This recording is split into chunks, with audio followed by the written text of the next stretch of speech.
swear I'm only doing this because of the day and age we live in. Trigger warning. The opinions, views, and thoughts of this podcast are mine. Mine only. Alright? I'm not trying to incriminate myself by anything that I say or anybody else. All I do is speak my truth. Alright? Tell you the quite truth. Tell you the honest. If you don't like it, I don't give a okay? If you don't want to hear me say and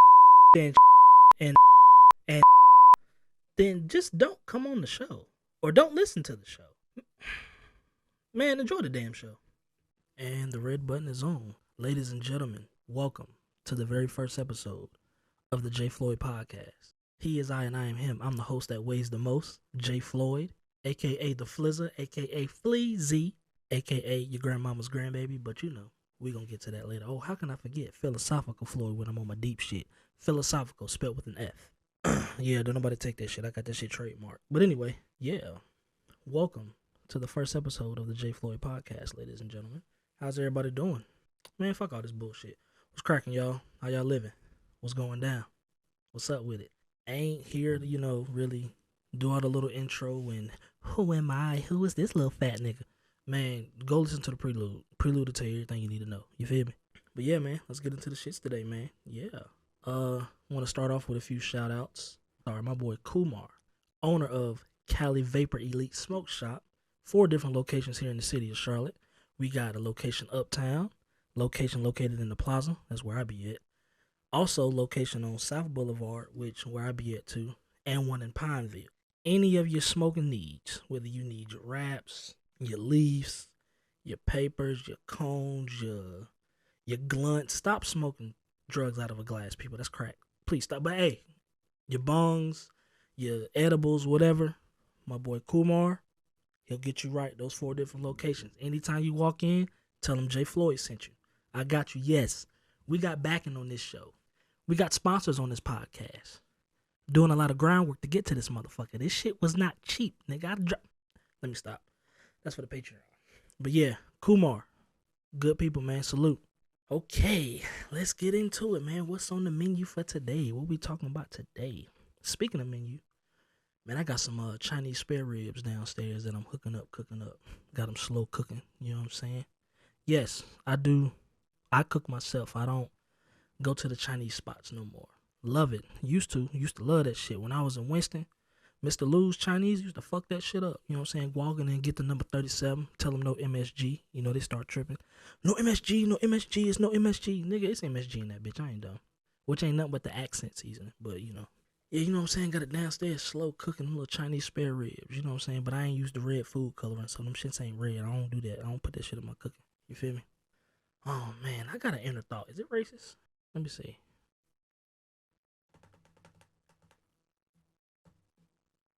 It's only racist if you give a fuck. All right, bet it ain't racist.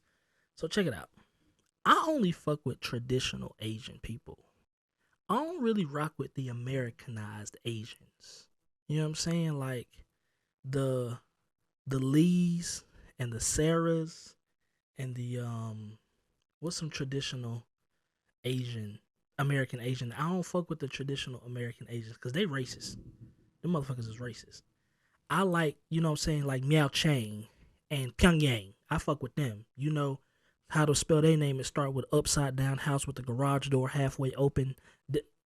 Wow, that was crazy. But them, I fuck with the traditional style Asians. Them motherfuckers make some good motherfucking, man. Boy. Man, let me tell you, man. Y'all know what the fuck I'm talking about. You know them Asians make some mean ass chicken wings, man. You feel me? That's another topic for another episode, but I'll dive into it real quick.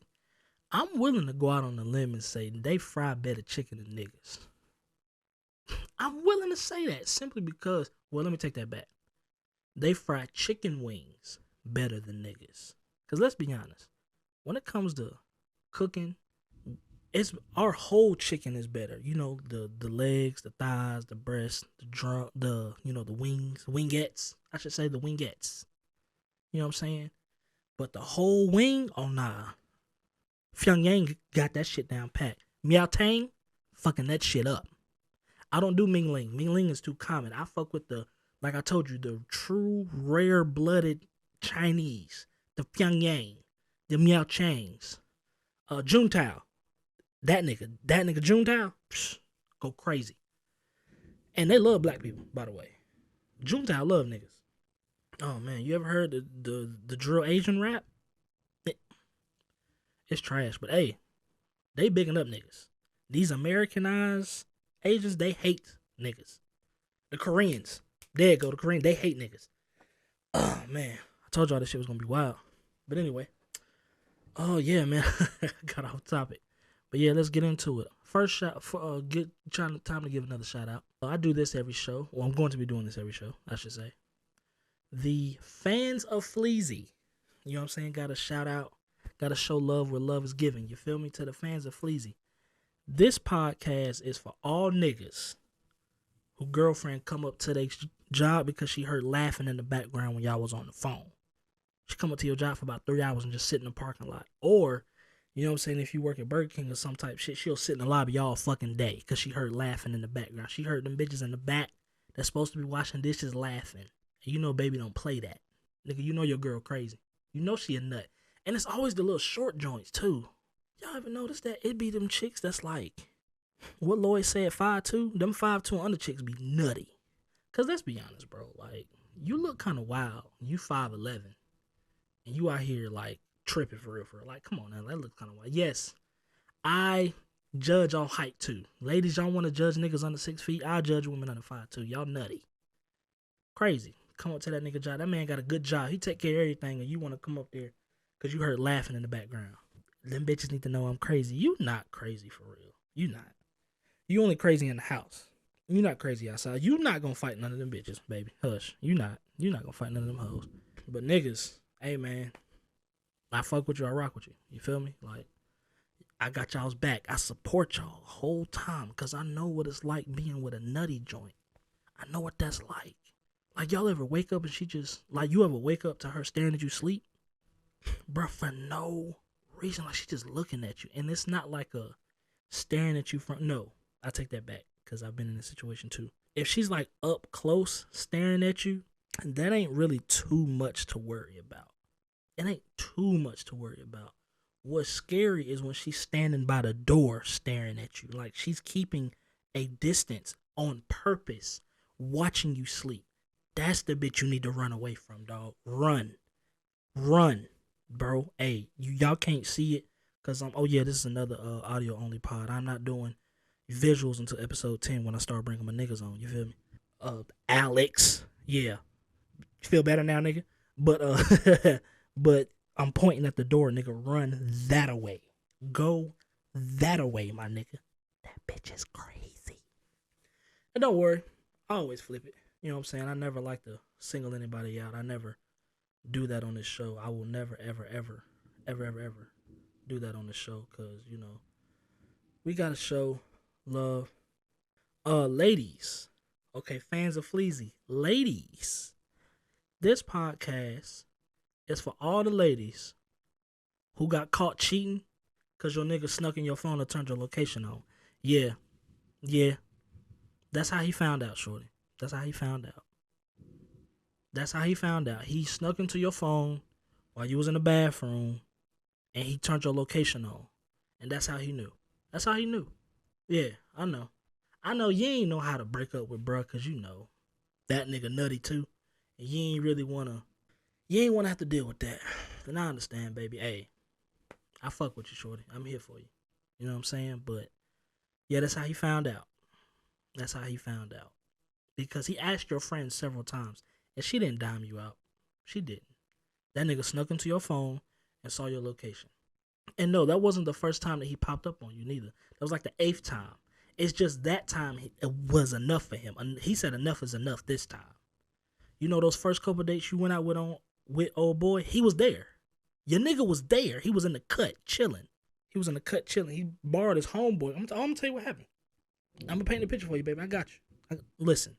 Got you. You feel me? The Flizzer. I got you. I'm right here. I got you. I'm gonna tell you what happened. You remember that time, like, I think it was like the second date where Buddy took you bowling, right? Y'all went bowling, and there was that little weird nigga down there on like one of the end lanes. He just kept bowling strikes. That was your nigga. He was lit that night. But he was hiding himself. You know what I'm saying? He was he was trying to be in the cut, you know what I'm saying? But he was watching you the whole time. He watched how you was giggling and how he put the hand on the nip of your ass and shit in public. Oh yeah, he was done. But he just wanted to catch you in the good act, you know? But that's how he found out, sweetie. He knew this whole time. So for the last 7 months while you was moving around with your sneaky link, your nigga knew the whole time. He just didn't know how to take it. Like, he just finally boiled over and lost it. But he found out because he snuck into your phone and turned your location on. Yeah. And he got all the text messages. How'd he do that? He went and added his email that you don't know about. He added his email to your phone unbeknownst to you. So every time you sent and received text, it just went to that dark email that he got. He saw all the messages too. That's how you got, baby. I'm sorry. But niggas with the girlfriends coming up to their job and the ladies getting caught cheating because their nigga went through their phone. It's all love, baby. It's all support. All right. Now the goofy shit out the way. Ladies, this is a sports episode today. So if you don't want to stick around, I completely understand. Don't worry. The juicy and goofy and, funny shit that you came here for be in other episodes. But today's a sports episode. You feel me? One fact about me. I am a very, very deeply rooted supporter of Team USA basketball. I am. Love Team USA, man. USA all the way. USA. USA. USA. That's the only time I'm patriotic for it. Fuck the armed service. I didn't mean it like that. This is how I meant it. Anybody that's not black in the armed service, kiss my ass. I don't give a fuck if you a goddamn second lieutenant. Suck my dick. I don't care.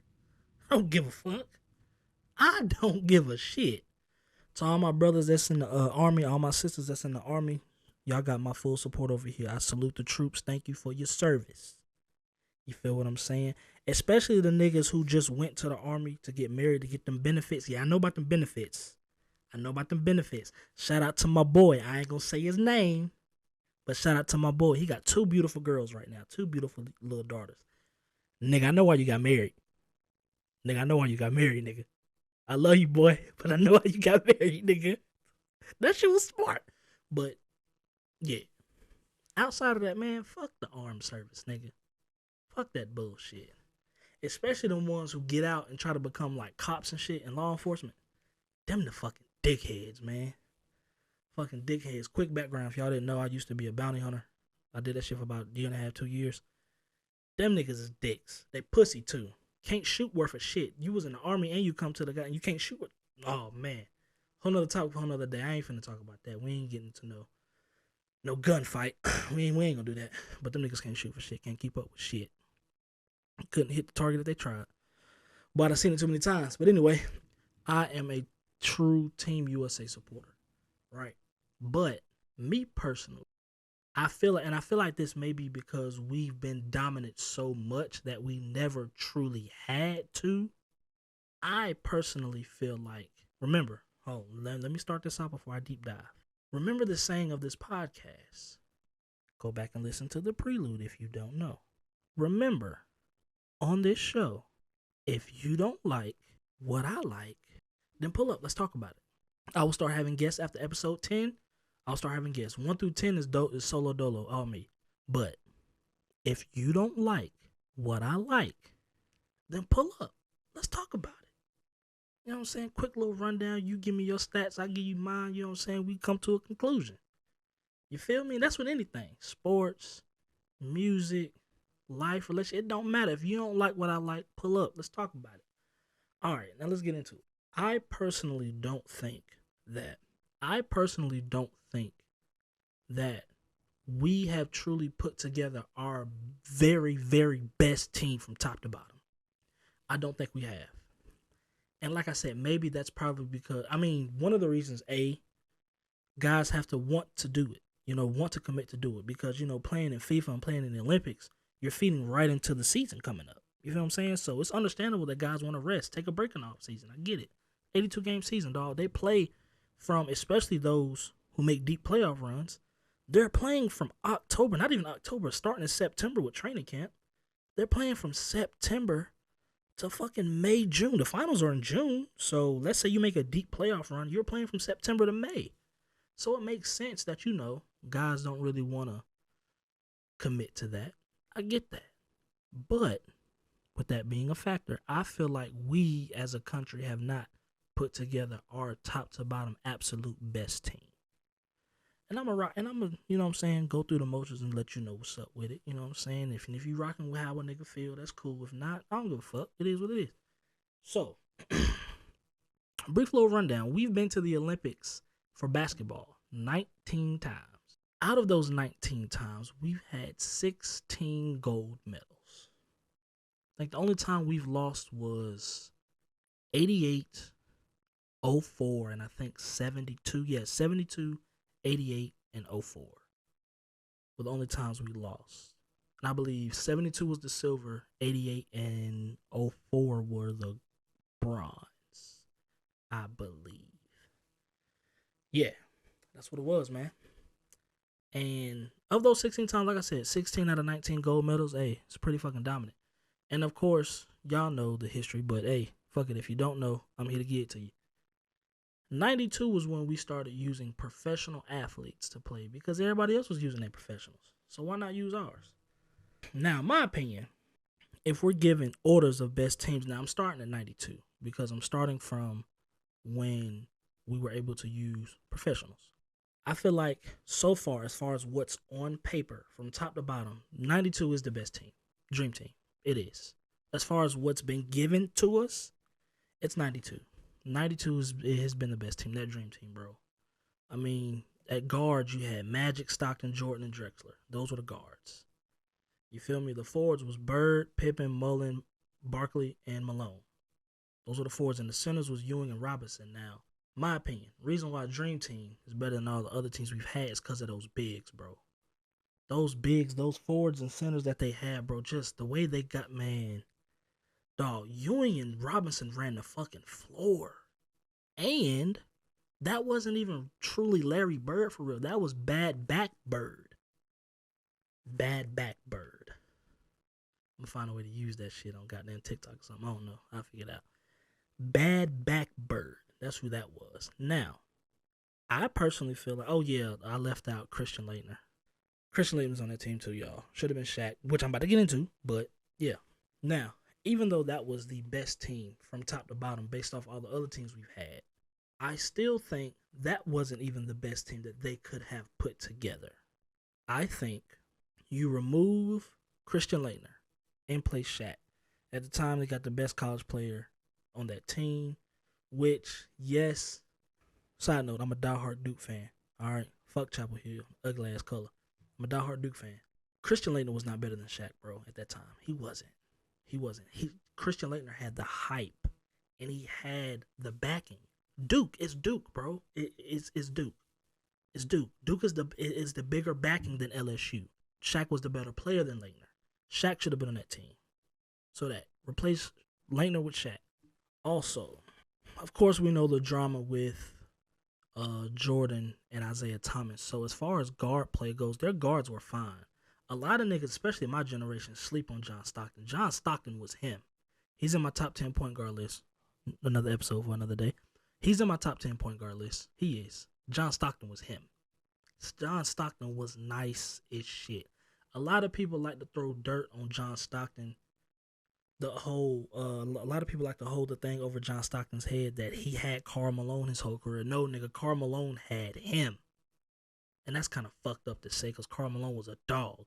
But, nigga, Stockton was him, bro. Stockton was like that. So, guards, you ain't really got to switch out. The only thing I'm looking at really switching for real, as far as replacing, is that Chris Mullin move. Now, you got to think, the year is 1992. I'm not talking about, like, all time, like, the players' complete resumes. I'm talking about the time period in which they were playing in. Mind you now, if y'all don't know this, I'm putting y'all on game.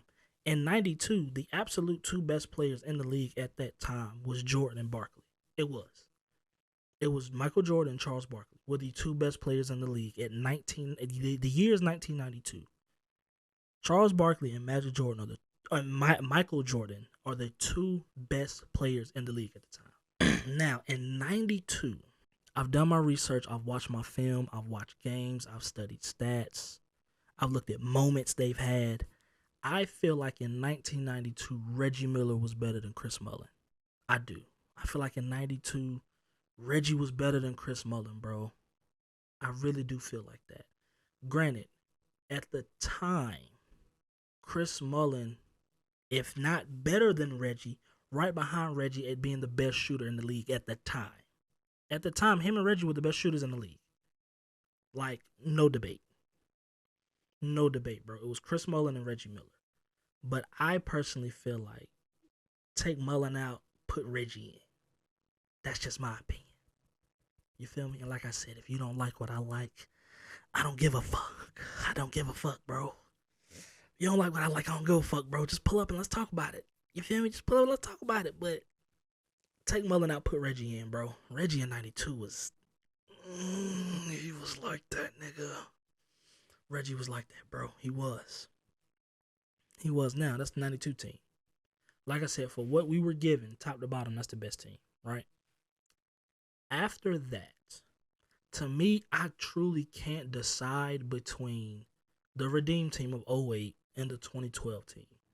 And I say that because of this, right? I say that because of this. That 2012 team, you can argue that was the best LeBron we have ever seen. I personally think it's from 16 to 18. That's me personally. But like I said, hey, you don't like what I like, I don't give a fuck. 2012 Bron was fucking different. It was different. Matter of fact, bro, I was talking to my pops about this the other day. On the 92 team, like, the three best players on that 92 team was Magic, Jordan, and Barkley, right? Magic, Jordan, and Barkley were the best three players on that 92 team.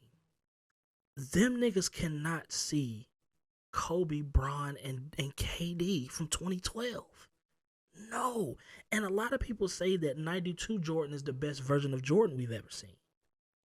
Even better than the 87-88 where he won MVP and Defensive Player of the Year and the scoring title and the steal title. They say 92 was the best Jordan we've ever seen. I don't know if that three can see 2012. Granted, 2012 Kobe was on his back end. He was on his back end, which is why it's a toss-up between 08 and 12, but I'm getting to it. 2012 Kobe, 2012 Bron, and 2012 KD? Nah, bro. That's why I'm having this conversation, bro. That's why I'm having it. That's why I got my own platform. That's why I got my own show, to be able to talk about shit like this. You feel what I'm saying? But anyway, back to the shit. See, I'm getting off topic. That 08 and that 012 team is a toss-up, man. Because, hey, matter of fact, let's run down the teams. In 08, your guards were Jason Kidd. He's number 4 on my top 10 point guard list. Chris Paul. He's on my top 10 list, but I can't remember what number. I know he's in the bottom 10. He's 6 through 10. I know that. You had Darren Williams, an absolute fucking bucket. An absolute fucking bucket. In 08, an absolute fucking bucket. Kobe, D Wade, and Michael Redd. A lot of people might not know who Michael Redd was. Michael Redd, he was good. He was a very, very good player. I ain't gonna sit here and say, I mean, he was in the league, so he's nice. If he makes it to the league, he's nice. But compared to other two guards, goddamn, what the fuck was that? But compared to other two guards, Michael Redd was nice. I mean, Michael Redd was a very, very good player. He was. He was a very, very good player. Compared to the 92 team, he's not better than Drexler. He's not better than Chris Mullin. So, he was a very, very good player. He was. At the forwards, you got Bron, you got Melo, Tyshawn Prince, and Carlos Boozer, which to me make that team look so fucking ugly. And then Chris Bosh. And then, of course, at center, you got Dwight. And mind you, this was pre-dominant Dwight. This was 08 Dwight. This was when Dwight was about to start that massive-ass defensive run where he won 3 straight DPOYs, Defensive Player of the Years. We won 3 straight DPOYs and started going nuts. This was 08 Dwight. So Dwight was coming, but he wasn't there yet. He was coming. He wasn't there yet, though. He was almost there. Now, this 08 team, bro, which is known as the Redeem team because, in 04 we lost that bitch, when we got popped by Puerto Rico and all that shit. This 08 team, bro, Tyshawn Prince and Carlos Boozer make this team look so fucking ugly to me, bro. It makes it look so, like, compared to the other teams, bro, it looks so fucking ugly. Like, back to what I was saying. I feel like we have yet to put together our top to bottom best absolute team. You got to think the year is 2008. If I'm not mistaken, '08. That's the year the Celtics won a chip. So you got an aged Kevin Garnett. So, bro, it's either him or Timmy. Him or Timmy can go there over Carlos fucking Boozer, bro. And I'm a Bulls fan. Carlos Boozer, and mind you, bro, he went to Duke. He went to Duke. Carlos Boozer, bro. The Carlos Boozer. Nigga, it's Carlos Boozer. Carlos Boozer was ass. Okay? Let's just go ahead and put it out there. I don't like doing this because the nigga was a professional athlete. As a professional athlete, you ain't ass. But compared to like just your regular average Joe niggas, you ain't ass. But Carlos Boozer was not the best, one of the best power forwards that we could have used that year. Now the Chris Bosh move in '08, I'm not mad at that because Chris Bosh was him, Mr. Walking Double Double. He was him. Chris Bosh, and a lot of niggas forget about Chris Bosh in Toronto. Chris Bosh in Toronto was like that nigga. That nigga was nice. He was smooth, bro. His game was so smooth, bro. That nigga was nice. I know he went to Miami after that and became the third option, sometimes forgotten about. But nigga, Toronto Chris Bosh was like that, my nigga. That nigga was like that. He was what, 26-12? Going on his back end run in Toronto, he was like what, 26-12? Going crazy, bro. But to me, the three that you can take out, of course, Tayshaun Prince, Carlos Boozer, and Michael Redd. And like I said, Michael Redd was very, very good. He was very, very good, but you can get Brett the fuck up out of there. Now, who you gonna replace them with? In '08, like I said, you take Carlos Boozer out. If you don't want to go Kevin Garnett, Timmy, bro. Timmy in '08 was, bro, the year before they won the chip. They swept Bron them in '07. Timmy right there at that other 4 spot. Bringing Bosh off the bench makes the team better. Bringing Bosh off the bench makes that team so much better. Not saying that Bosh was some slack. I'm just saying, like, bruh, take him out. You feel me? Now, as far as at that other guard spot, you got Kobe and D Wade. So really, you just asking for somebody to really be the 13th man for real. No, I'm sorry, it was only 12 players. You're asking somebody to be player 11 and 12. But we can get better 11 and 12 players than fucking Tayshaun Prince and Michael Redd. You feel me? Like we could have did better. But hey, we got it done. They the redeem team for a reason. You feel me? But Carlos Boozer got to get the fuck up out of there, bro. We could have went Timmy. We could have went KG. Like, you feel what I'm saying, bro? We could have had better options, my nigga. Better fucking options, bro. Like, goddamn. Granted, Bron, Melo, and Kobe led the way with J Kidd running them off. Oh my god, bro, that team was so fucking crazy, bro. Y'all know, go watch the Redeem Team documentary on Netflix, bro. Them niggas was running and gunning, bro. Them niggas was going crazy. But we leading right into 2012, bro. That 2012 team was good. Them niggas was nasty, bro. That 2012 team was good. Let's go down the list. Guard, you had Chris Paul. A better, more seasoned Chris Paul. But don't forget, in '08, though, Chris Paul was him. He was him in '08. If I'm not mistaken, that's when he was getting MVP votes. I think that's when his MVP vote started, was that '08 season. He was him. He was going crazy. But 2012, you got Chris Paul, more seasoned. You got Darren Williams coming back, more seasoned. You got early Russell Westbrook. Remember, this is fresh off of the finals loss against the Heat, Russ. When Russ was really coming into his own. Other guards, you got Kobe, who was, if I'm not mistaken, this was a year before the Achilles injury. So he was getting ready to start the end of his career. He was getting ready to start here in 2012. And you got James Harden. Early, you 6-man James Harden at that. It's 6-man James Harden right here. 6-man James Harden, right? At the forward spot, you got 2012 Bron. No description necessary. You got KD. Mind you, fresh off of the finals loss with the Heat. 2012 KD was like that. Was that when his scoring title run started? I believe that's when this scoring title run started. Was what? That 11-12 season or that 12-13 season, one of those two is when that scoring run title started. You got 2012 Melo, Knicks Melo. We got Knicks Melo here. Come on, y'all. Come on. Stay mellow with the 7. Stop it. Come on. You got Andre Iguodala, who, 11 and 12th man, rotation guy type shit. You know what I'm saying? We got Kevin Love. Just want to pause here real quick. The same way I just gave y'all a little spiel on Chris Bosh in 08. He was in Toronto, 26 and 12. Bro, Kevin Love, early Kevin Love, pre-Cavaliers Kevin Love. Before Kevin Love had to become a role player, same way with Chris Bosh. Walking double-double. If I'm not mistaken, by this time he had his 30-30 game. Bro, Kevin Love and fucking Minnesota was him. One of the best power forwards in the league at the time, 2012. One of the best. Easily top 5 power forward in the league. Easily at that time. Easily. That was a good call. That was the right move right there with K-Love. It was.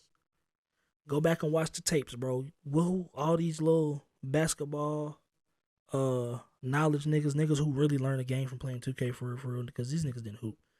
Niggas ain't never been to that West Charlotte Red, that Tucker CG Red. Niggas ain't never been there. But anyway, niggas ain't never hooped off freedom. But anyway, you feel me? You know what I'm saying? The open runs at Arbor Glen, niggas ain't. Anyway, I'm sorry. I'm getting off of. I'm going on a tangent. My bad. Goddamn, bro. I done lost my. No. I'm back. I'm sorry. I'm back. K Love was him in 2012. K Love was him. Wrapping up the forwards was college AD. Fresh out of college AD. Young AD.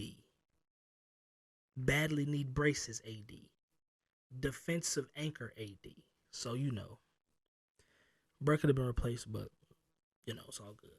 Then rounding off at the center position, we had Defensive Player of the Year, Tyson Chandler. Now, when it comes to this 2012 team, right?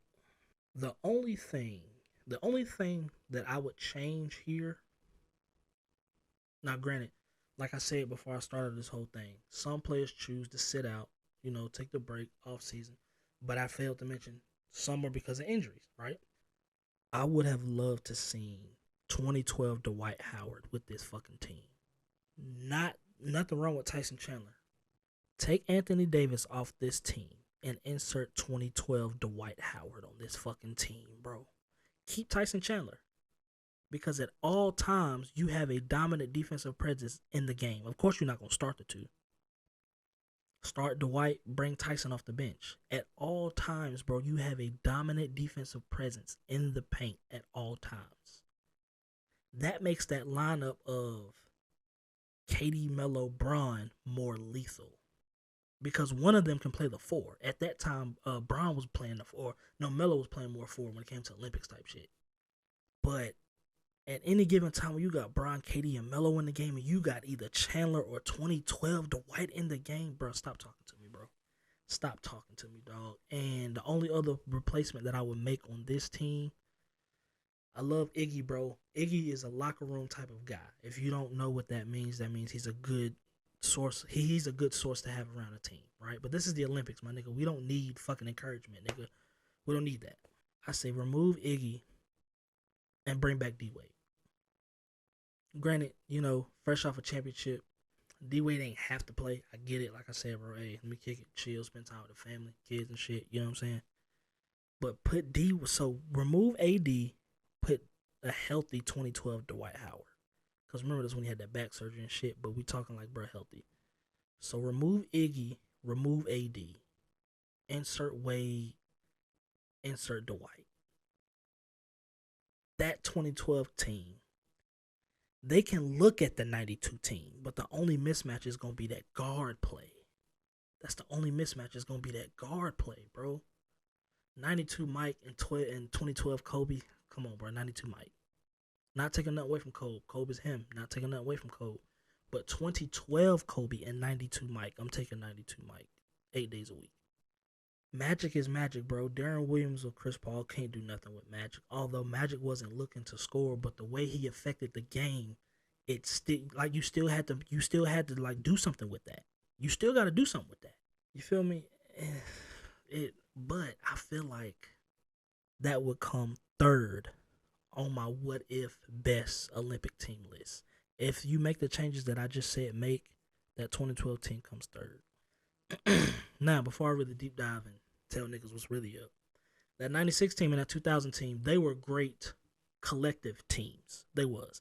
That 96 team was crazy, bro. You had Olajuwon and Shaq on that fucking team.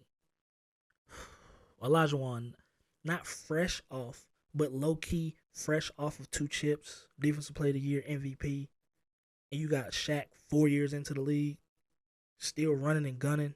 Like, bro, that 96 team was something serious, my nigga.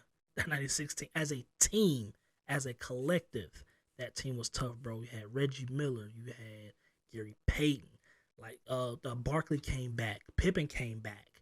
Oh my gosh, bro, that 96 team was tough. And that 2000s team was like that too. Jason Kidd, you had Garnett, and you had Tim Duncan on that team. 2000s version of them at that. That's what, them each 3-4 years into the league, so they still running and gunning up the motherfucking floor with young Vince Carter. Granted, no, I'm not saying he's of the ilk of Kobe and Mike, but as far as athleticism, that's why I said as a unit, as a team, the 96 and the 2000 teams was very good teams. Very, very good teams. Very, very good teams. Now, talking about something that I've been feeling like this since these motherfucking Olympics. This motherfucking 2016 team. This 2016 Olympic basketball team, right? Like I said, I'm going to say it again. Once again, if you don't like what I like, pull up, let's talk about it. But if you don't like what I like, I really don't give a fuck.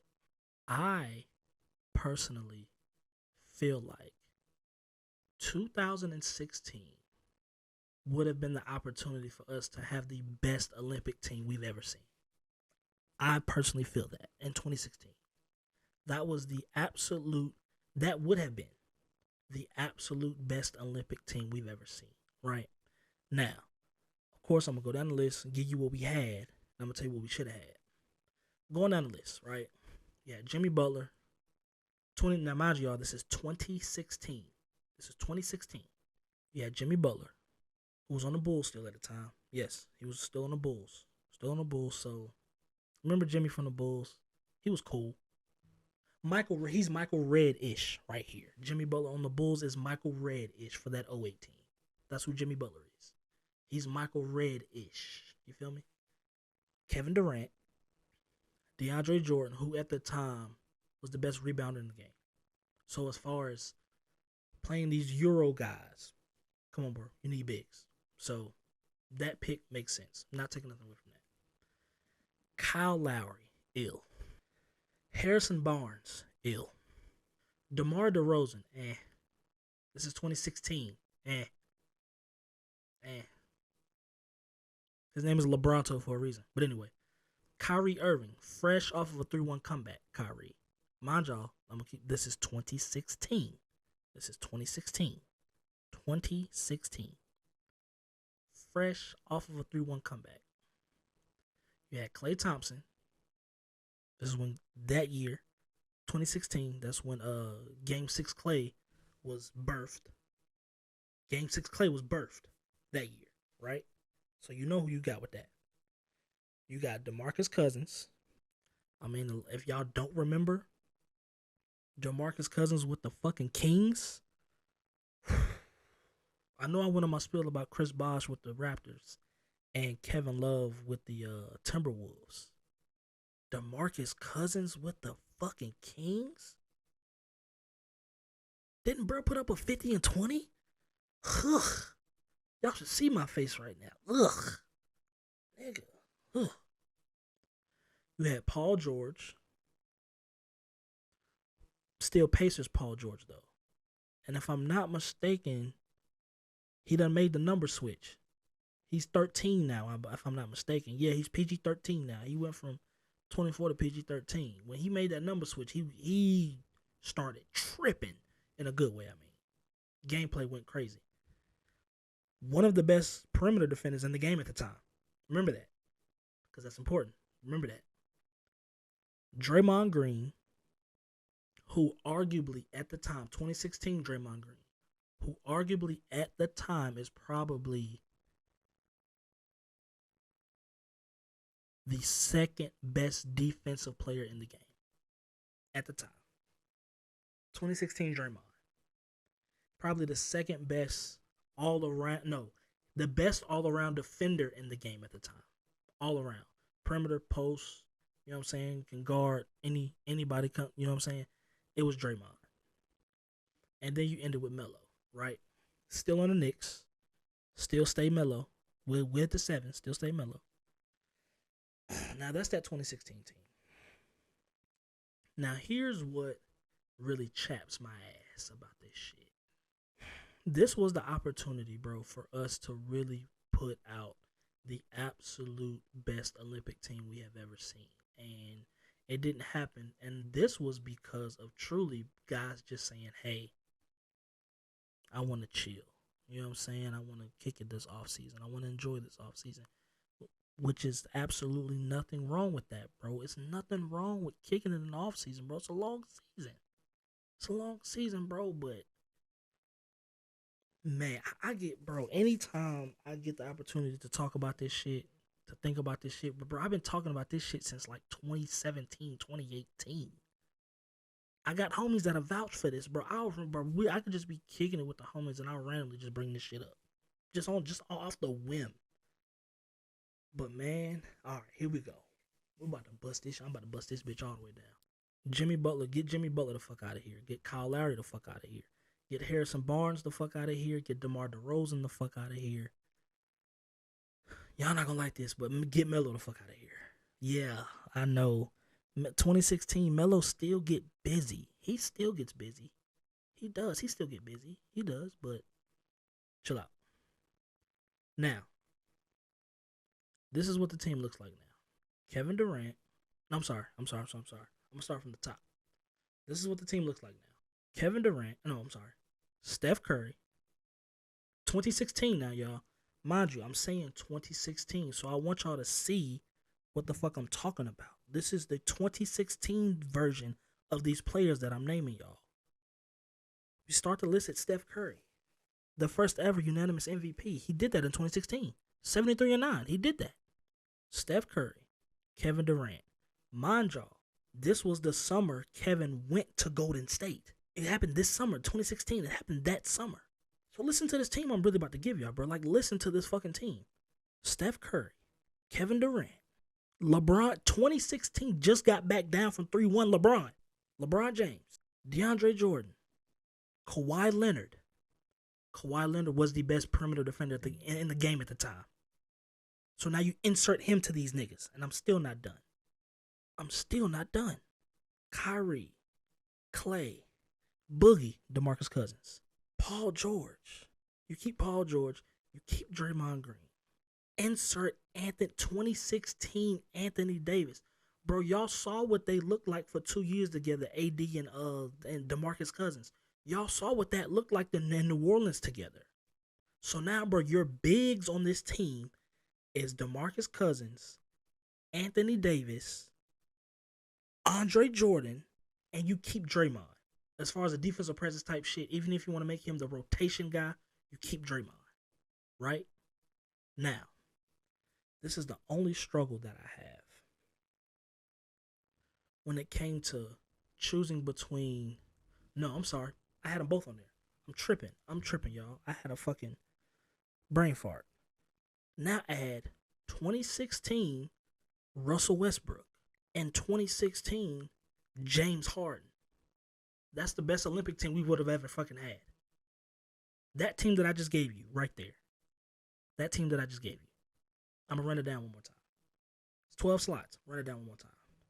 Steph Curry, Kevin Durant, LeBron James, DeAndre Jordan, Kawhi Leonard, Paul George, Russell Westbrook, Kyrie Irving, Klay Thompson, James Harden, DeMarcus Cousins, Anthony Davis, and Draymond Green. The 2016 version of this, of all of these players, by the way. That is hands down the best fucking team we could have ever put together. Wouldn't have been necessary because, you know, we dominate anyway. Because that 2016 team offensively was fucking sick. Offensively, that 2016 team, to me, that was the most fun Olympic team that I've watched. 08 and 2012, them niggas wasn't trying to have fun. Them niggas was trying to punt. Them niggas was trying to fucking beat up on niggas. They was dominating niggas. Because, Kobe. But they was dominating niggas. Just like the 92 team, dominating niggas. That 16 team had fun. Them niggas had fun. But insert what I just gave you, bro. That's the best fucking Olympic team we would have ever fucking seen. And I don't think it would have ever been topped. Bro, 2016 Bron, 2016 KD, and 2016 Kawhi, those are my threes? Bro, stop. My two guards are 2016 Clay, Game 6 Clay, 2016 Paul George, and 2016 James Harden. My point guards are unanimous MVP Steph, literally on the brink of becoming triple-double Russ, and NBA Finals Kyrie Irving. Those are my point guards. My 4s and 5s are on the brink. Defensive Player of the Year, Draymond Green. Because when KD came, that 16-17 year, Draymond won Depoy. Defensive Player of the Year. You got DeAndre Jordan, the best rebounder in the game at the time. Bro grabbing 15, 16 boards a game. And you got 2016 AD. That's when he found a mid-range game. That's when AD started to find his mid-range work. And Boogie fucking Cousins, those are my 4 and 5s, y'all. So to start the game, and that's another thing. Who the fuck is starting on that team, bro? We know for a fact Bron and KD are the starters. We know that for a fact. Bron and KD starting. We know that. 2016 Bron is starting on that team. 2016 KD is starting for that team. So, bro, who else starts? I've never been able to put a fucking starting 5 together with the team I just gave you. And I've been talking about this shit since 2017, bro. I've never been able to put a legitimate starting 5 because it don't matter who the fuck you want, bro. Like, who starts at the 1? Do you do unanimous MVP Steph? Or do you make it more dangerous and bring him off the bench? Me personally, I'm bringing Steph, Clay, and Draymond all off the bench. Bringing them 3 off the... Bro, come on now. Dream Team can't fuck with that because the Dream Team didn't have a strong bench. They didn't. Their bench wasn't that strong. It was in the front court, but not the back court. In the front court, their bench was strong because you had Ewing was coming off the bench because David Robinson started. You had Ewing and Malone coming off the bench. That's tough. That's tough to deal with coming off your bench. But rounding off the bench, you had, if he felt like playing. Larry started when he felt like playing. Remember, that was Bad Back Bird. So most of the time, Pippen was starting at the 3. So coming off the bench, it was Stockton, it was Mullen, and it was Drexler. Nah, bro. I'm sorry. Compared to the niggas that I just gave y'all, nah. You're asking me to choose between 92 Chris Mullen and Game 6 Clay? Bro, get the fuck out of my face. And I respect Chris Mullen. I grew up in a basketball strong-minded household. I respect the hell out of Chris Mullen. Run TMC was like that. If you don't know what that is, bro, Google that. Run TMC. Tim Hardaway daddy, Mitch Richmond, and Chris Mullen, Run TMC. They was like that in Golden State. They was like that. My nigga, though, but now the only struggle still, because I was never really trying to compare the teams, but hey, bro, you got to compare shit in sports. The only thing I'm worried about is Magic. That's the only thing I'm worried about, bro, is Magic. And this is going to be a topic when I bring my old heads onto the pod. It's sad to believe, which I do believe, but society we live in, you got to leave room for people's opinions. It's sad to believe that Scottie Pippen is the best perimeter defender of all time. It's sad to believe that he is. I personally believe it, but like I said, times we live in. Sad to believe that Scottie Pippen is the best perimeter defender the game of basketball has ever seen. He's never had to guard a Kevin Durant, bro. I'm not taking nothing away from Scottie, bro. They say when Scottie stands straight up, his hands is below his knees. Long ass wingspan. I'm not taking nothing from bro. But KD shoots at an 8-foot apex, bro. Like, what the nigga, what? Like, Bro, I'm trying not to be too crazy, bro, because I get passionate when I talk about ball, bro. Pause. I get passionate when I talk about this shit, bro. Scotty ain't never had to see a KD, bro. He's never had to see that. Who was Scotty's toughest player to guard? What, in the 91 finals, it was picking up Magic 94 feet? That was his toughest guard? Was Magic. And bro, whoa. Let me chill out because it sounds like I'm trying to diminish Magic. I'm not trying to diminish Magic at all, bro. Best point guard to ever play the game. Steph, I love you, but it's Magic. Best point guard to ever play the game. Hands down. Steph is number two. Like, those are the only two that can have that conversation is Steph and Magic as far as best PG of all time. Can't nobody else have that. It's just them two, but it's Magic though. Like it's Magic Johnson. Scotty's never had to guard a 7-foot guard, nigga. Kevin Durant is a 7'2" guard, bro. That's what he is. That's what he is. He is a 7'2". If his handles and his playmaking, because being a deadly scorer can helps him be a better playmaker, but just from a floor general standpoint, playmaker, that's what's keeping me from saying he's a combo guard. He's a 2. Kevin Durant is a 7'2" guard, bro. We have never seen that before, ever. We've never seen that. I don't know if Scotty's guarding that, bro. I'm not saying that he can't. I'm just saying I don't know. I don't know if he's guarding that, bro. I don't, because that's what Kevin Durant is, bro. He is a 7'2" guard that can score however and whenever the fuck he wants to. Because Scotty has to guard that. So who the fuck is sticking Braun? You see what I'm saying, bro? That list I just gave y'all, bro. That's the best Olympic team we could have ever fucking seen. But I get it. Braun just came back from 3-1. Nigga, I'm chilling at the crib, nigga. I just did something historic. I'm at the crib. I just put myself in the GOAT conversation for real. Because that's when it started. That's when the GOAT conversation for real started for Braun, was that. That's when it started. Now, is he the GOAT now? That's a whole nother, that's a different episode. We gonna get to that. It's a different episode. But, dog, that list I just gave y'all. You want to run it down one more time? I'll run it down one more time for replay value, right? You got Steph, you got KD, you got Braun, you got DeAndre Jordan, you got Kawhi Leonard, you got Russell Westbrook, you got James Harden, you got Kyrie Irving, you got Klay Thompson, you got DeMarcus Cousins, you got Paul George, you got Anthony Davis, and you got Draymond Green, bro.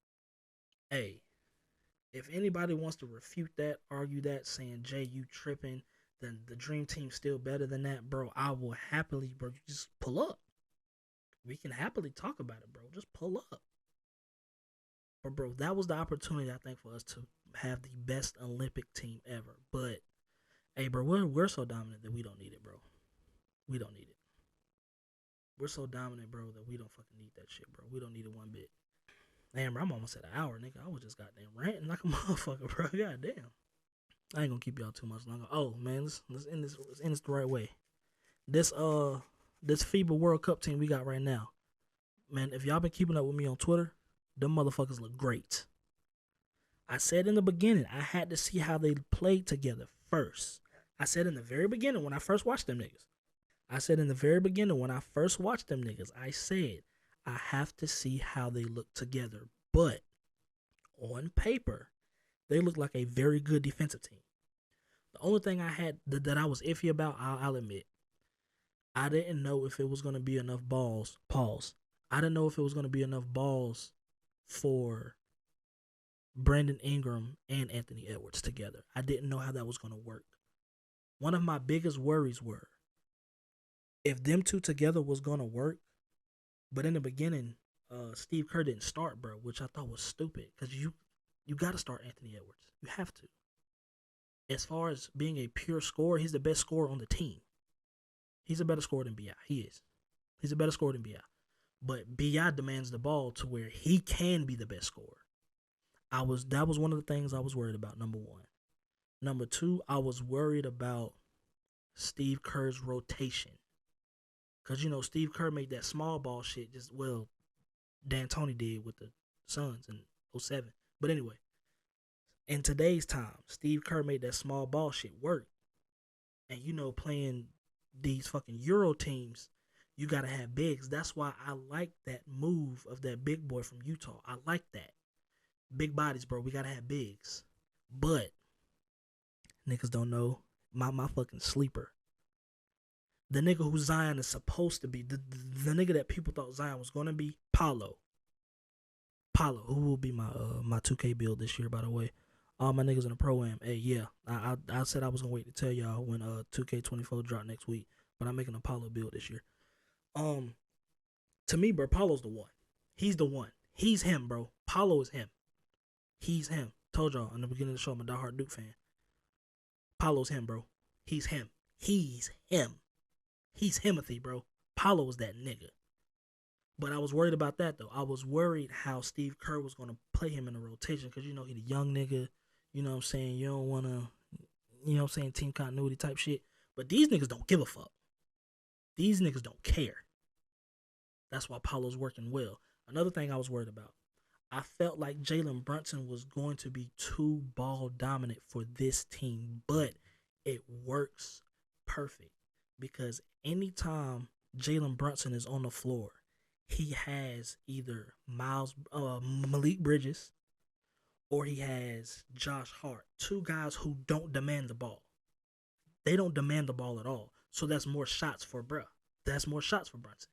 I thought that was going to be an issue, but it's not. Bro, this FIBA team looks fucking amazing, bro. They look fucking good, bro. I can't wait for us to bring the fucking gold home. But these niggas look fucking amazing to me, bro. They look so fucking good to me, bro. I just had to say that before we get up out of here. But yeah, man. I appreciate y'all fucking with a nigga. First episode. You feel me? You see, I get pretty passionate about the shit that I fuck with. You feel me? But hey, man, follow me on all socials.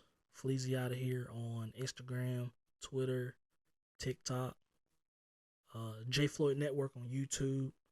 You feel what I'm saying? Like I said, the visuals, the first 10 episodes won't be visuals, but the full audio will still be on YouTube. I get, you know what I'm saying, it'd be niggas in the trap and shit that just pull up YouTube and have that shit up all day type shit. You feel what I'm saying? I got something for y'all. You feel me? And I know niggas don't be on Spotify. I know niggas don't want to download the Apple Pod app. I get it. So I got some shit for y'all on the YouTube, bro. I got y'all. Hey, I'm here for everybody.